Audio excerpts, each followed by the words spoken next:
As you can notice that we got the rodeo hat on. We also got the rodeo hat on display. Been back there for a couple weeks now.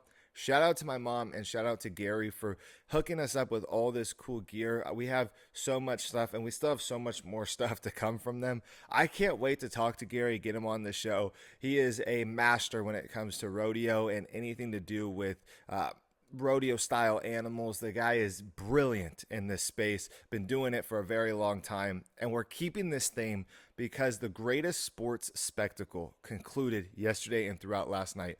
The Kentucky Derby, the 151st running of the Kentucky Derby, was awesome.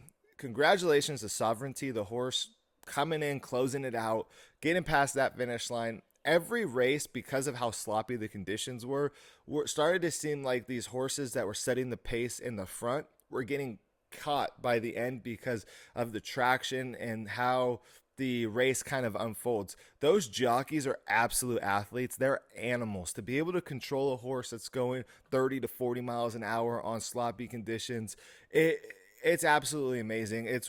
It's something that I truly enjoy. I watch the Kentucky Derby every year.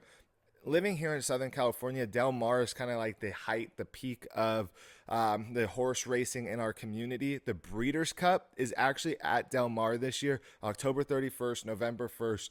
I grew up on horse racing, grew up going to the tracks. If you haven't watched it or you haven't given any care or attention to it, check it out. I mean, the Kentucky Derby is definitely the peak of the performance when it comes to horses and horse racing.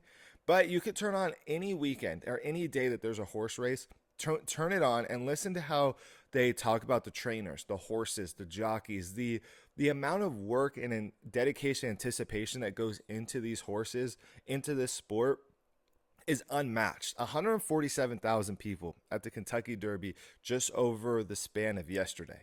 This is their Super Bowl. These horses work, these jockeys work, trainers and owners work all year, 364 days a year for a 2-minute race. And there was only 19 horses that were racing.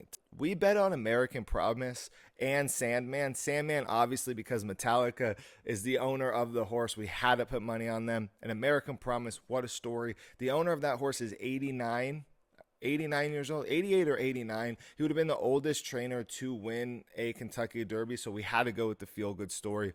But Sovereignty pulled it off. Hey, congratulations to them. Congratulations to the Kentucky Derby for being awesome, and I cannot wait to go to the Breeders' Cup here in Del Mar in October.